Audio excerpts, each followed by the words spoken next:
কি হবে শেষ নবীজির উম্মত বলে দাবি করে যদি ওই কাদিয়ানীরা নবীর চেয়ার দখল করে। কি হবে শেষ নবীজির উম্মত বলে দাবি করে যদি ওই দেওয়ানবাগী নবীর চেয়ার দখল করে।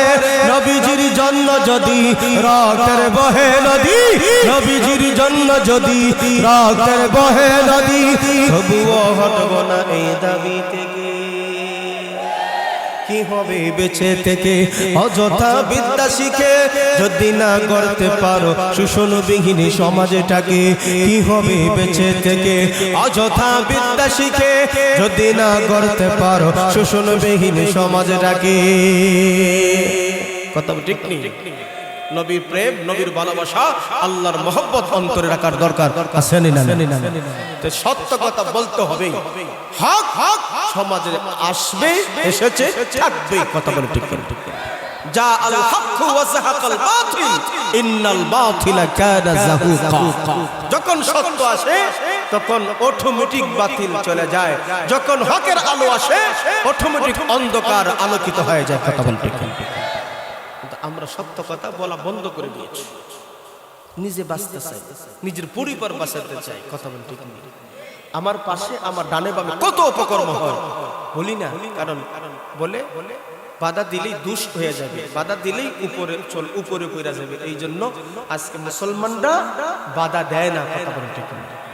একজন পরিপূর্ণ মুমিন মুসলমান হতে হলে ৩ নম্বর গুণ হইল সত্য কথা বলতে হবে, সত্যের উপদেশ একে অন্যকে দিতে। সত্য কথা বললে বিপদ আসেনি? কথা কয় না, আসেনি না? নাই? এই জন্য আল্লাহ পাক রব্বুল আলামিন বলেন ওয়া তাওয়াসাউ বিস-সাবর। আমার আল্লাহ বলেন তুমি একজন ইমানদার, তুমি একজন নেক আমল করনেওয়ালা, তুমি একজন সত্য কথা বলনেওয়ালা। বিপদ আসবে, মুসিবত আসবে, এই জন্য আল্লাহ বলেন ওয়া তাওয়াসাউ বিস-সাবর। বিপদের সময় তুমি নিজে ধৈর্য ধারণ করো, অপর ভাইকে ধৈর্য ধারণের উপদেশ দাও। আল্লাহ বলেন ইন্নাল্লাহা মা'আস সাবিরিন। বিপদগ্রস্ত ওয়ালার, মুসিবতগ্রস্ত ওয়ালার অনেক মর্যাদা, অনেক ফজিলত, অনেক দাম। এই জন্য একজন বিপদ মুসিবত ওয়ালা তুমি যদি ধৈর্য ধারণ করতে পারো, বিপদে মুসিবতে তুমি যদি ধৈর্য ধারণ করতে পারো, তোমার সম্মান আল্লাহর কাছে অনেক বেশি, তোমার মর্যাদা আল্লাহর কাছে অনেক বেশি।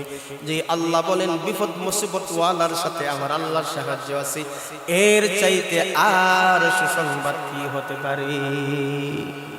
এই জন্য আল্লাহ পাক রব্বুল আলামিন বলেন সমস্ত মানুষ ক্ষতিগ্রস্ত, কিন্তু 4টা গুণ যার ভিতরে থাকবে এই মানুষ ক্ষতিগ্রস্ত হবে না। 1 নম্বর আল্লাহ বলেন ইল্লাল্লাযীনা আমানু ওয়া আমিলুস সালিহাত ওয়া তাওয়াসাউ বিল হক ওয়া তাওয়াসাউ বিস সাবর। আল্লাহ সময়ের শপথ করে বলতেছে মুমিন মুসলমান এ সকল মানুষ ভালো করে সবক নাও, শিক্ষা নাও। তোমরা ক্ষতিগ্রস্ত দলের মধ্যে থাকিও না। তোমরা যদি ক্ষতিগ্রস্ত দল থেকে বের হতে চাও, আমার আল্লাহর ঘোষণা হইল 1 নম্বরে তুমি ঈমান আনো, তুমি নেক আমল করো, হক কথা বলো, হকের উপদেশ দাও। হক কথা বলতে যাইয়া বিপদ আসবে, মুসিবত আসবে, তুমি নিজে ধৈর্য ধারণ করো, তুমি সমাজকে ধৈর্য ধারণের উপদেশ দাও, তাহলে তোমরাই ক্ষতিগ্রস্তহীন মুসলমান। কথা বলেন ঠিক কিনা? ক্ষতিগ্রস্ত তুমি নয়, ক্ষতিগ্রস্ত হইল তারা। আল্লাহ চিনল না, ঈমান আনলো না, নেক আমল করলো না, সত্য কথা বললো না, ধৈর্যের উপদেশ দিল না, শুধু খাও দাও ফুর্তি করো, দুনিয়াটা মস্ত বড়, এই স্লোগান নিয়েই সমাজে চললো। তারা যদিও কোটিপতি হয়, লাখপতি হয়, মিলিয়ন ট্রিলিয়ন মালিক হয়, চেহারাও সুন্দর, সব ফিটফাট ঠিকঠাক আছে, মনে করে তারা দুনিয়াতে সফল। আল্লাহ বলেন তারা দুনিয়াতে ক্ষতিগ্রস্ত, আখিরাতে ক্ষতিগ্রস্ত। কিন্তু আল্লাহ বলেন আমি দুনিয়াতে একটু ছাড় দেই। ধরেন যখন আমার আল্লাহ তাকে আর ছাড় দেয়। এই জন্য আজকের আলোচনা থেকে মোটামুটি একটা বিষয় আমাদের ধারণা হয়ে গেল, ক্ষতিগ্রস্ত কারা? যার জীবনে আল্লাহ নাই, রাসূল নাই, ইসলাম নাই, কোরআন নাই, তারাই ক্ষতিগ্রস্ত। তো আমরা সত্যিকারে মুমিন হতে চাই কি চাই না? কথা বলে চাই কি চাই না? তাহলে আসুন আমরা আল্লাহর উপর ঈমান এনেছি, বড় একটা দামি গুণ আমাদের হয়ে গেছে। আর ঈমানের পূর্ণতা পাই নেক আমলে। কথা বলে আজকে আমরা মুমিন মুসলমান আমলে দুর্বল, আজকে আপনি মুসলমান আমলে দুর্বল। সবচাইতে গুরুত্বপূর্ণ বিধানের মধ্যে, সবচাইতে গুরুত্বপূর্ণ হুকুমের মধ্যে আল্লাহ পাক রব্বুল আলামিন গুরুত্ব দিয়েছেন নামাজ। কথা বলেন ঠিক নেই? সালাতের গুরুত্ব বেশি, নামাজের গুরুত্ব বেশি। এই জন্য কালামুল্লাহ শরীফের ভিতরে প্রায় 80 জায়গার উপরে শুধু নামাজ কায়েমের কথা বলা হয়েছে, নামাজের কথা বলা হয়েছে। ঈমানের পাশাপাশি নেক আমলের মধ্যে সবচেয়ে দামি নেক আমল হইল নামাজ। আজকে আমরা মুসলমান নামাজের সাথে সম্পর্ক নাই, যদিও সম্পর্ক থাকে অবহেলার নামাজ। কথা বলেন ঠিক কিনা? আমরা মুসলমান তো এমন মুসলমান, মসজিদে ঢুকি সকলের শেষে, বাহির হই সবার আগে। কথা বলেন ঠিক নেই? সকলের শেষে ঢুকি, ইমাম সাহেব সালাম ফিরাইবার ডান দিকে ফিরায়, বাম দিকে ফিরানোর আগে জুতা নিয়ে বাহির হয়ে যায়। আসেনি? এই জন্য আল্লাহ পাক রব্বুল আলামিন বলেন, নামাজ পড়লে জান্নাতে যাবে, নামাজ পড়লে জান্নাতে যাবে। আবার নামাজ না পড়লে জাহান্নামে যাবে। আবার অন্য আয়াতে আমার আল্লাহ বলেন নামাজ পড়েও জাহান্নামে যাবে। কিন্তু আল্লাহ বলছেন নামাজ পড়লে জান্নাতি, নামাজ না পড়লে জাহান্নামী। আবার আল্লাহ নিজেও বলেন নামাজ পড়লেও জাহান্নামী। এটা কোন প্রকারের নামাজি, কোন প্রকারের দল জানেননি? আমার আল্লাহ বলেন ফাওয়াইলুল লিল মুসাল্লিন আল্লাযীনা হুম আন সালাতিহিম সাহুন আল্লাযীনা হুম ইরাউন। আল্লাহ পাক রব্বুল আলামিন বলেন, ওই সমস্ত নামাজীদের জন্য দুর্ভোগ, ওই সমস্ত নামাজীদের জন্য যারা লোক দেখানোর নামাজ পড়ে, অমনোযোগিতার সাথে নামাজ পড়ে, এই নামাজ তাদেরকে জাহান্নামে নিয়ে যাবে। নামাজগুলো যে পড়ছি আপনি আমি অমনোযোগিতার সাথে, আমি বিয়ের বাড়িতে যদি যাই, বিয়ের বাড়ি যাইনি আমরা, যাই না? বিয়ের বাড়িতে গেলে গোরের গিন্নির কয়ে ইস্তারিতে পাঞ্জাবিটা দে করিয়া বিয়ের বাড়ি যেতাম। কথা বলে ঠিক কিনা? সুন্দর সুন্দর হইয়া একটু যাই, বিয়ের বাড়ি যাইতেছি, আতর উত্তর মাইকা হইকা আয়নার সামনে দাঁড়াইয়া চুল সবকিছু একটু গুছাইয়া গেছে, সম্মানী বাড়ি যায়। এই জন্য সব পরিপাটি।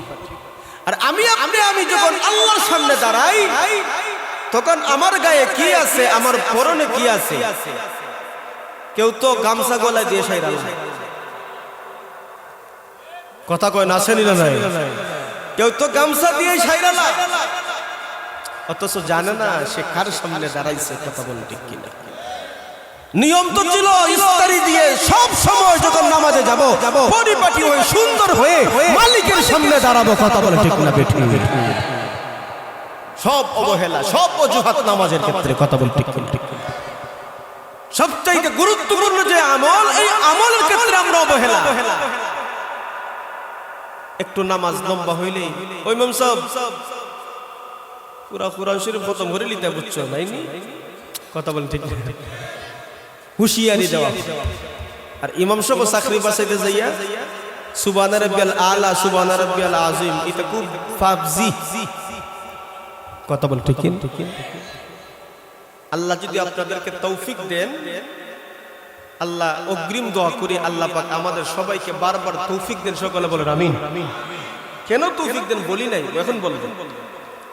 হারামান শরীফাইন আপনারা যদি তওয়াফ করেন, জিয়ারত করেন, মক্কা মদিনায় যান, তাইলে দেখবেন কত দরদ নিয়ে একজন ইমাম নামাজ পড়ায়, কত দরদ নিয়ে পড়ায়, কত সময় নিয়ে পড়ায়। আমরা বিজি উম্মত, কথা বলেন, ব্যবসা দিয়েছি, গরু ছাগল দিয়েছি, নামাজটা ফর্মালিটি, হুটকাট কয়েকটা সাজদা দিব, হাসিলা দিব। কথা বলে ঠিক না? এখন তো মোবাইল আছে, মোবাইলে ছাড়ে যায় দেখেন মক্কা মদিনা নামাজ, তারা কত সুন্দর করে, কত ধীরস্থিরে নামাজগুলো আদায় করে। পড়লে শুধু মন চায় পিছনে দাঁড়াই থাকে, কোনো ক্লান্তি নাই। আর আমাদের নামাজের হালত হইল আপনার অজুকি রেখে রুকু পাইতেন না, 60 রাকাতেই শেষ। কথা বল ঠিক কি না? এই অবহেলার নামাজ দিয়ে যেই অবহেলার কথা আল্লাহ কোরআনে বলছেন, ফাওয়াইলুল লিল মুসাল্লিন আল্লাযীনা হুম আন সালাতিহিম সাহুন। যেই অমনোযোগীদের নামাজের কথা আল্লাহ কোরআনে বলছেন, এই নামাজ দুর্ভূর ওই ব্যক্তির জন্য যে অমনোযোগিতার সাথে নামাজগুলো আদায় করে, এই নামাজ তো কবুল হবেই না। রাসূল হাদিসে বলেন, অমনোযোগীর নামাজগুলোকে পুটলি বানায় তার মুখের মধ্যে ছুঁড়ে বের হয়। নাউজুবিল্লাহ বলতেন। তাহলে আপনি আমার জীবনের একটা অধ্যায়, গুরুত্বপূর্ণ ইবাদত, সেটা হলো নামাজ। আপনি আমি আল্লাহ এবং রাসূলের বিধান অনুযায়ী পড়ার দরকার আছে না? আর জোরে বলে। এই জন্য আল্লাহ পাক রব্বুল আলামিন বলেন, ইন্না সলাতি ওয়া নুসুকি ওয়া মাহইয়ায়া ওয়া মামাতি লিল্লাহি রাব্বিল আলামিন। আমার নামাজ কার জন্য? কথা বলে। আমার নামাজ, আমার হায়াত, আমার মত, আমার জিন্দেগি, আমার কুরবানি কার জন্য?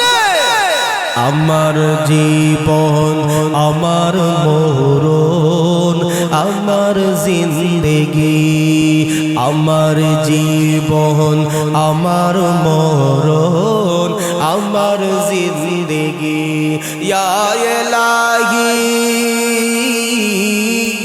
ইয়া ইলাহি, কবুল করো আমার বন্দেগি। আমার জীবন, আমার মরণ, আমার জিন্দেগি। সকলে জবানটা খুলে বলেন কার জন্যে? এই জন্য মুমিন মুসলমান, একজন সফল মুমিন, একজন ক্ষতিগ্রস্ত নয় সে মুমিন। এক নম্বর হলো থাকতে হবে ঈমান, দুই নম্বর হলো থাকতে হবে নেক আমল। এই জন্য নেক আমলের ভিতরে সবচেয়ে গুরুত্বপূর্ণ ইবাদত সেটা হলো নামাজ। কাল কিয়ামতের কঠিন ময়দানে আল্লাহ পাক রব্বুল আলামিন যদি আল্লাহর হক সম্পর্কে জিজ্ঞাসা করে, আল্লাহ বলে, বান্দা রে তুই নামাজের হিসাবটা দে, নামাজের হিসাবটা দে। আমি আপনি যদি সঠিকভাবে নামাজ না পড়তে পারি, সেই দিন ময়দানে মাহশরে আল্লাহর সামনে খুন মুখে হিসাব দিব। কথা বলেন ঠিক কিনা? এই জন্য দোস্ত আহবাব, ঈমান থাকতে হবে। দুই নম্বর হলো নেক আমল থাকতে হবে। নেক আমল কোয়ালিটি আল্লাহর কাছে চায়। আল্লাহ পাক রব্বুল আলামিন কোয়ালিটি চায়, আমার আল্লাহ ফরমালিটি চায় না। কে কি পরিমাণ করেছেন আমার আল্লাহ জিজ্ঞাসা করবে না। আমার আল্লাহ বলবেন ইখলাসের সাথে করছো কি, সেই জিনিসগুলো আমার আল্লাহ দেখবেন, আমার আল্লাহ দেখবেন।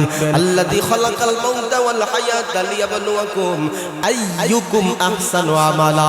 আল্লাহ বলেন উত্তম আমলগুলো আমি চাই, উত্তম আমলগুলো চাই। এই জন্য রাসূল বলেন অল্প আমলি হোক, অল্প আমলি হোক, তুমি যদি একনিষ্ঠতার সাথে একমাত্র আমার আল্লাহকে, আমার রাসূলকে সন্তুষ্টির জন্য করে থাকো, এই ছোট্ট একটা আমল আল্লাহ যদি কবুল করে নেয়, এই আমলটা আপনি আমার নাজাতের ওসিলা হয়ে যেতে পারে। বুখারী শরীফের বর্ণনায় আপনারা ঘটনা জানেন, একজন বেশ্যা নারী, দেহ বিক্রয় নারী, আল্লাহর একটা সৃষ্টি জীবকে পানি পান করেছিল, একটা কুকুরকে পানি পান করেছিল। আল্লাহর কাছে বড় মায়া লাগছে, নবীর মাধ্যমে জানিয়ে দিয়েছে, ওগো পয়গম্বর, ওই নারীর ছোট্ট একটা আমল আমার কাছে বড় পছন্দ লাগছে। সারা জীবন বড় গুনাহ করছে, কিন্তু আমার একটা সৃষ্টিজীবের ভিতরে তার এত মায়া, এত প্রেম, এত মহব্বত, তাকে অল্প পানি পান করে তার জীবনটাকে ফিরানোর চেষ্টা করেছে। এটা আমার কাছে পছন্দ হয়েছে, আমার কাছে মায়া লেগে গেছে।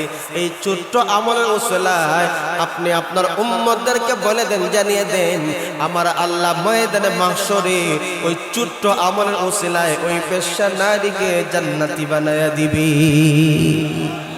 আমার আপনার নবী ঘোষণা করে দিয়েছেন, কাল কিয়ামতের কঠিন ময়দানে ছোট ছোট কিছু আমল আল্লাহর পছন্দ হবে, যেই আমলের ওসিলায় ময়দানে মাহশরে অনেক মানুষকে আল্লাহ মাফ করে দিবেন।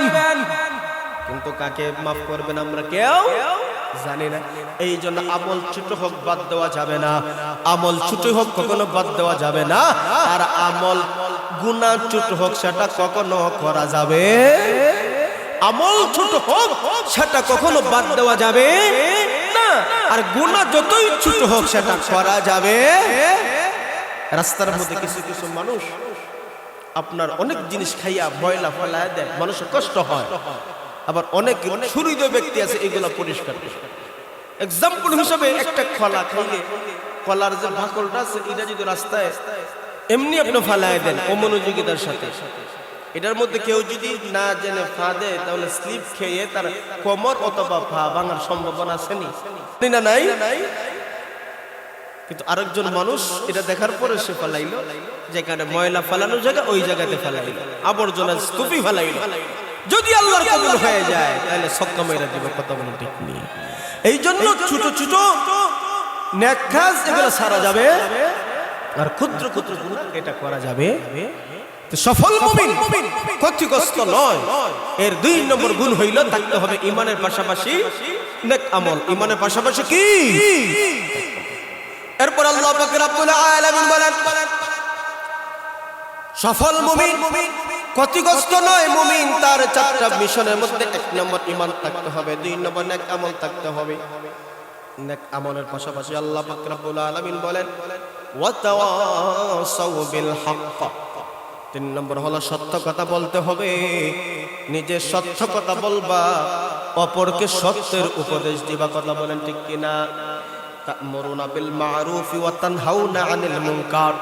সৎ কাজের আদেশ করো, অসৎ কাজ থেকে মানুষকে নিষেধ দাও। সৎ কাজের আদেশ সহজ, বাধা দেওয়া বড় কঠিন, কথা বল ঠিক কিনা? আপনি আমার বাড়ির পাশে কনসার্ট হচ্ছে, আপনি আমার বাড়ির পাশে বিভিন্ন হারাম কাজ হচ্ছে, আপনি আমার বাড়ির পাশে মদ বেচে গাঁজা বেচে বিভিন্ন অপকর্ম হয়, করিও না করিও না করিও না এটা বলা যায়, কিন্তু স্বয়ং মাঠে নেমে বাধা দেওয়া যায় না, কথা বল ঠিক কিনা? এই জন্য একজন ইমানদার ইমানে কত দাম, আবার ঈমান কত দুর্বল। আল্লাহর নবী মায়ার নবী বলেন যদি কোনো গুনার কাজ তোমার সামনে দেখতে পাও, শক্তি থাকলে তুমি হাত দ্বারা বাধা দাও, আবার ক্ষমতা শক্তি না থাকলে তুমি মুখ দ্বারা প্রতিহত করো, আর তাও যদি না পারো অন্তরে অন্তরে ঘৃণার নজর রাখিও। রাসূল বলেন শক্তি নাই, মুখ দ্বারাও বলতে পারো না, অন্তরে অন্তরে ঘৃণা করো, এটা হলো দুর্বল ঈমানের আলামত। এটা কি দুর্বল ঈমান? তুমি আপনি দুর্বল ঈমান। এই জন্য একটা সিস্টেম আমাদের সমাজে আছে। আপনি আমার গ্রামটাকে নিয়ন্ত্রণ করার জন্য একজন মেম্বার বানাই, কথা বলতে কি কেন বানাই? সকলে ভোট দিয়ে চয়েস করে একজন মেম্বার বানাই। সমাজে যত অপকর্ম হবে, অশ্লীলতা হবে, মেম্বারটাকে বড় বড় মানুষদেরকে নিয়ে বাধা দিবে, কথা বলতে কি? মিস্টার মেম্বার ওই টাকা খাইয়া, কথা বলেন ঠিক নেই? হ্যাঁ বেটাই ওই ডাইনে বামে খাইয়া এরা রাখো চলো আর এরা রাখো আব্বাও, কথা বল ঠিক কিনা? শক্তি একা হবে না, একটা জাতি একটা গোষ্ঠীর সকল শক্তি এক জায়গায়। বুট দিয়ে তো আমি বানাইলাম, বুট দিয়ে আমি বানাইলাম যে তোমাকে চয়েস করলাম, এলাকাবাসী ভোট দিলাম, মেম্বার বানাইলাম, তুমি সৎ হবা, যোগ্য ব্যক্তি হবা, তুমি আমাদের সামনে থাকবা, আমরা পুরো জাতি তোমার সাথে আছে, কথা বলতে। মেম্বারই যদি 2 নম্বর হয় তা আমরা দুঃখ কই মুখারে, কথা বল ঠিক? মেম্বার পারে না, চেয়ারম্যান লাগবে, যোগ্য একজন চেয়ারম্যান দরকার। মেম্বারের যেমন শক্তি তার চাইতে বড় শক্তি হলো চেয়ারম্যানের। চেয়ারম্যানের যে ক্ষমতা তার চাইতে বড় শক্তি হলো উপজেলা চেয়ারম্যানের, কথা বলেন ঠিক কিনা? উপজেলা চেয়ারম্যান থেকে আপনার পৌরসভার যারা কাউন্সিলর আছে, মেয়র আছে, এর উপরে যান এমপি আছে, মন্ত্রী আছে, তাদেরকে আমরা ভোট দিয়ে তাদেরকে নির্বাচন করেছি। কেন? সমাজে যত অশ্লীলতা হবে তুমি বাধা দিবা, তোমার পাওয়ার আছে, কথা বলেন ঠিক কিনা? কিন্তু আজকে আপনি আমি দেখি যোগ্য যোগ্য মানুষ যখন বিভিন্ন পদে দাঁড়ায়, কিন্তু মানুষ তাকে চয়েস করে না। যোগ্য ব্যক্তি যোগ্যরে খুঁজে, আর খারাপ লোক ওই খারাপটারে খুঁজে, কথা বল ঠিক কিনা ভাই? এই জন্য দোস্ত আহবাব আপনার ঈমানটাকে মজবুত করেন, ঈমানটাকে দামি বানান, ঈমানের শক্তি আনেন, ঈমানের পাওয়ার আনেন আমল দিয়ে। দেখবা হুঙ্কার দিবা ঠিক, বাতিলের অন্তর ভয়ে কাঁপতে থাকবে। আজকে আমার কথা বলি ঠিক, আজকে হুঙ্কার দেই ঠিক, কিন্তু বাতিল দুর্বেদর কথা মশাও দৌড়ে না। বোঝা গেল আমার ঈমানে দুর্বলতা, আমার আমলে দুর্বলতা আছে। ঈমান এবং আমলের দুর্বলতা থাকার একটাই কারণ, মুসলমান আজকে হারামের সাথে সম্পর্ক জড়াইছে। একটা আরেকটার সাথে সম্পর্ক, যত ইবাদত, যত আমল, সব কিছু দারো মদার হলো আপনার হালাল রিজিক, হালাল খাদ্য। তাহলে ঈমান ও শক্তি পাইবেন, আমলের স্বাদ পাইবেন, কথায় পাওয়ার থাকবে। কথা বল। এই জন্য দোস্ত আহবাব, 3 নম্বর হলো সত্য কথা বলবা, সত্যের উপদেশ দিবা, সত্যের উপদেশ দিবা। সত্য কথা বলতে যাইয়া বিপদ আছে না নাই? কত আলেম ওলামা হক কথা বলার কারণে জেলের মধ্যে গেছে। কথা বল ঠিক নি? কত আলেম ওলামা হক কথা বলার কারণে রিমান্ডে গেছে।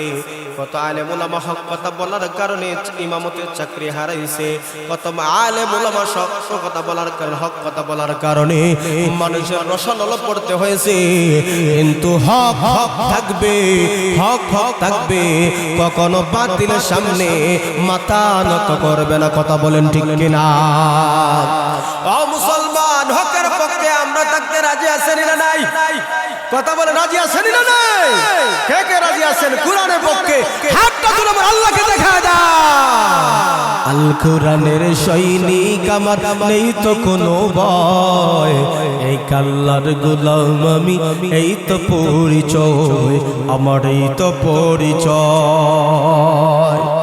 এই পৃথিবীর সবই নকল, আমার এই পৃথিবী সবই নকল, আসল কিছু নয়। এই আল্লাহর গোলাম আমি, এই তো পরিচয় আমার, এই তো পরিচয়। কোরআন হাদিস শাসনতন্ত্র, রাসূল আমার নেতা, উৎসাহ আমার চির অম্লান ইতিহাস বীর গাথা। কোরআন হাদিস শাসনতন্ত্র, রাসূল আমার নেতা, উৎসাহ আমার চির অম্লান ইতিহাস বীর গাথা। একে আল্লাহ ছাড়া আমার দিলে, একে আল্লাহ বিনে আমার দিলে নেই তো কারো ভয়। এই আল্লাহর গোলাম আমি, এই তো পরিচয় আমার, এই তো পরিচয়। আওয়াজ দিয়ে বলেন আমরা কার গোলাম? আরো কণ্ঠ ছেড়ে বলতে হবে কার গোলাম? আমরা কোরআনের সৈনিক, রাসূলের সৈনিক। রাসূলের ইজ্জতের জন্য, রাসূলের মহব্বতের জন্য মুসলমান যদি রক্ত ঝরাতে হয়, কে কে রাজি আছেন? আল্লাহকে দেখা দাও।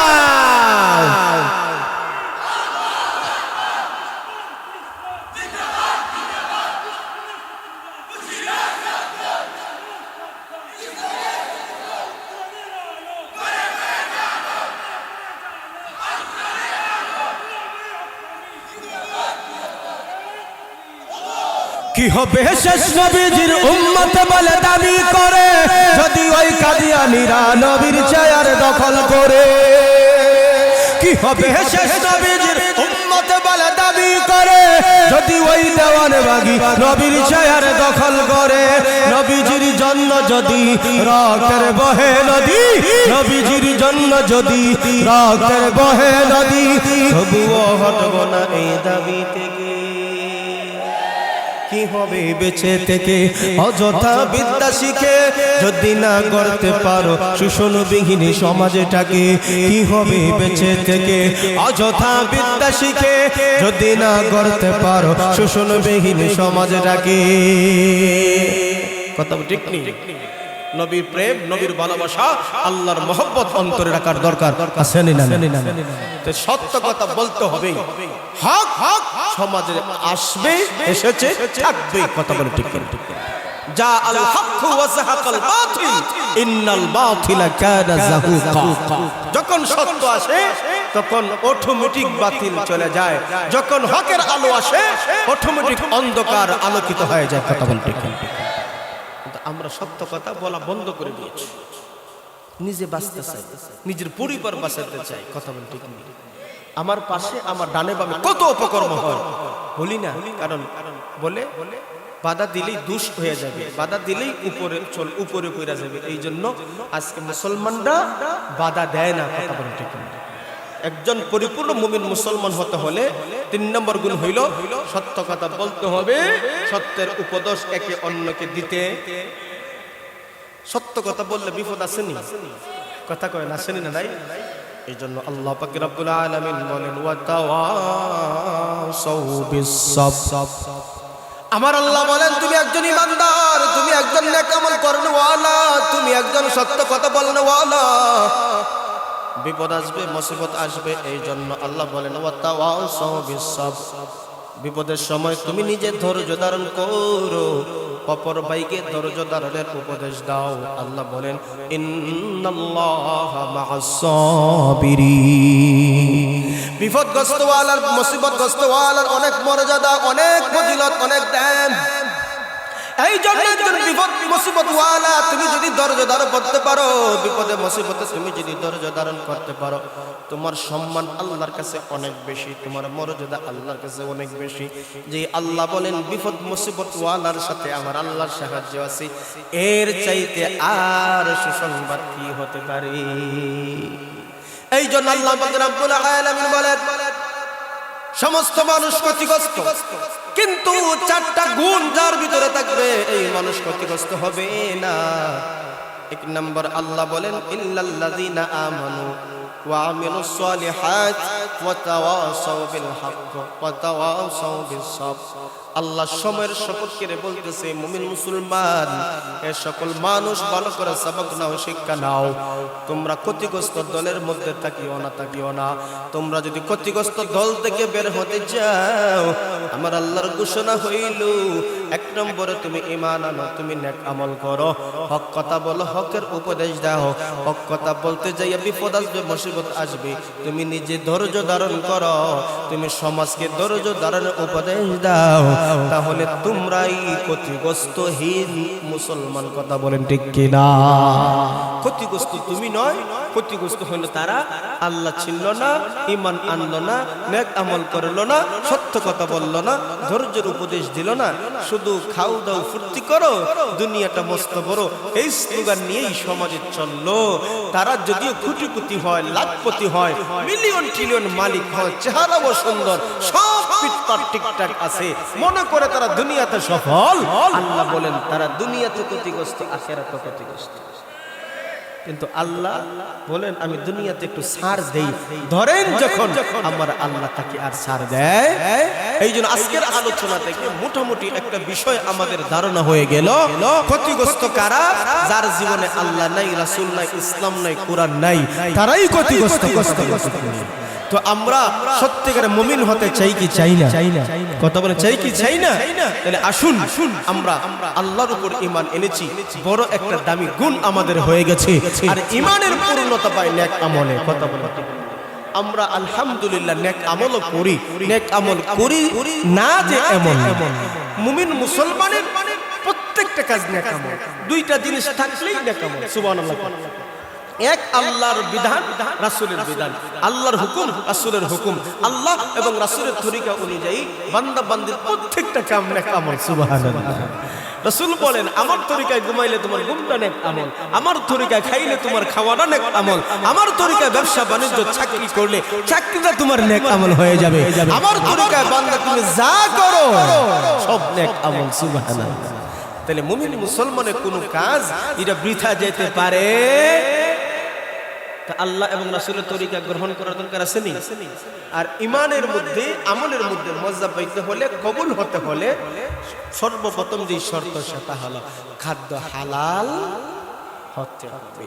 তো আজকের আলোচনা থেকে গুরুত্বপূর্ণ যে কথাগুলো হলো, হালাল ব্যবসা করব, হালাল খাদ্য খাইব, ইবাদত করব, মজা পাইব, আমরা আল্লাহর প্রিয় বান্দা বান্দি হইব ইনশাআল্লাহ।